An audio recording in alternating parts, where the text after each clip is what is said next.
Hey guys, welcome back to Geek Lore here, and I'm going to be doing the coverage for Eyes of Wakanda. Now this won't be a full breakdown of the entirety of the show, but this is more picking up on themes and ideas from throughout the show that I just wanted to talk about. So episode 1 sees an ex-Dora Milaje entering into the world to fight the Lion, who is the primary villain of the first episode. And the Lion is basically this character who took vibranium and is using the vibranium to subjugate people outside of Wakanda. And what I noted in this episode is how much of the themes actually kind of resembled Assassin's Creed in a way. So, in Assassin's Creed, we have the Templars and the Assassins. And these two basically butt heads because of an ideological difference. The Assassins believe in free will and believe in the freedom that people will find their own way and they will not be subjugated into slavery. I'm spitballing that horrendously, but that's sort of what the Assassin's Creed are aiming for. On the flip side, the Templars are seeking order through control. And in this, the Templars are basically trying to control the minds that of people. This is through various artifacts of the issue. And this is sort of what the Lion is doing in this first episode, and it was really interesting just to see it. That was one of the most interesting and compelling things about the Lion. He offered them food, and he offered them sanctuary from a life of pain and suffering. Their lives were shackled to his will. And this was something that was so interesting because you could kind of see that the Lion had a point, and he's a type of villain that kind of reflects the Killmonger archetype. People do have needs, they do have wants that their own political leaders don't allow them to have. But at the same time, the Lion is using these artifacts and these powers of the vibranium and is using it to force people into slavery, and that is wrong. And also what's really interesting is the main characters that we see in these episodes. For example, we see we see the War Dogs, who are these agents of Wakanda. And the first one is an ex-Dora Milaje, didn't like the restrictions and the control that the Milaje have. So instead she becomes a war dog and goes out into the world in order to stop these individuals from having access to vibranium, which falls into the hands of these ordinary people who aren't ready for this type of technology. Episode 2 enters into the picture. We see the second episode have this really interesting continuation of that story. And episode 2 really covers the trauma and the impacts that being outside of Wakanda can have. It's sort of like the Lord of the Rings, where when Frodo entered into this wider world outside of the Shire, and the experiences that Frodo had, this is what's happening with the War Dogs.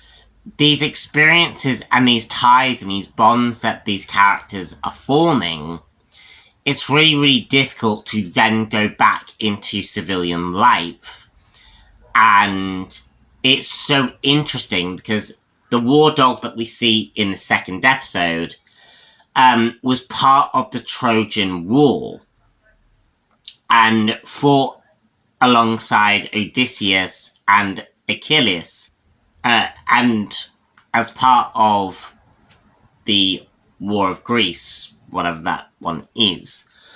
And it's the bonds that he formed with Achilles that led him to really, really, really struggle to return to civilian life. And that the War Dogs do go through hell in order just to keep Wakanda safe from outside influence. Bearing in mind that these two episodes, along with episode 3, all take place in a pre-Black Panther. So Black Panther is, Wakanda is still an isolated community. So the stories of episode 3 and 4 kind of varied for me. The overall theme of episode 3 seemed to be just sort of,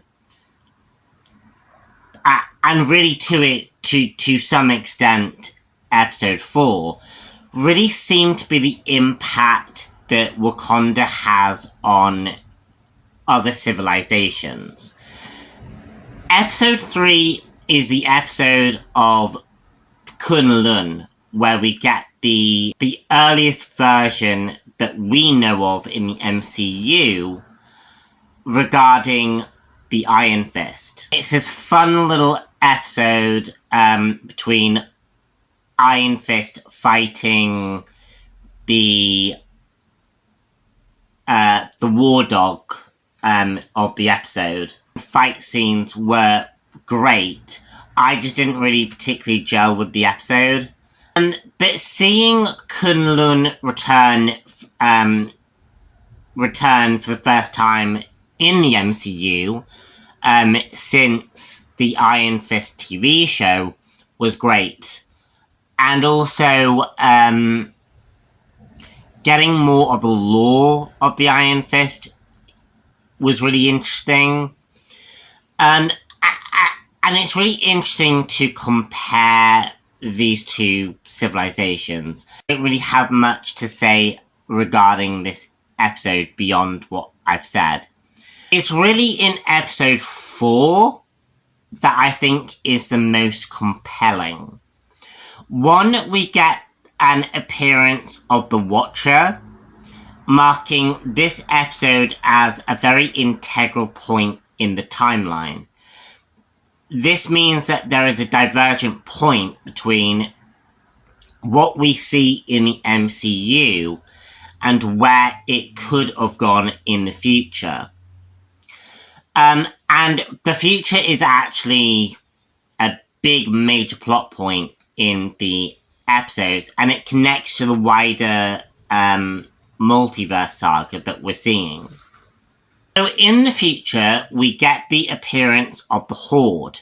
Now the Horde happens to be a major celestial illness that impacts Celestials.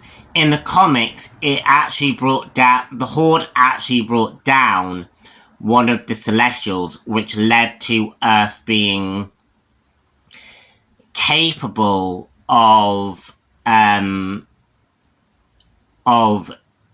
superhuman abilities. But in this episode, the Horde is this big alien threat that threatened the Wakandan Empire and destroyed most of Earth. Now, in this timeline, the Wakanda was kept separate from the rest of the world. And this meant that the Black Panther never connected with the rest of the world. And this key event actually is because of Killmonger. Now, during the first few scenes that we see at the beginning of the Black Panther movie, we see Killmonger steal an axe. And it's this event that plays a key role in basically securing the world in this possible invasion of the Horde. And it's because Wakanda and the rest of the world were connected, allowing for a United Nations event to basically fight off against the Horde, allowing Wakanda to basically survive. And all of this is just really, really, really interesting and really rounds out the episodes.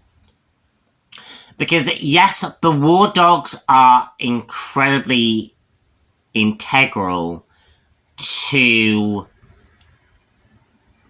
Wakanda itself, but also there is a larger mission at work, and it actually, their mission goes towards safeguarding Wakanda in the future and ensuring that Wakanda has a much bigger future.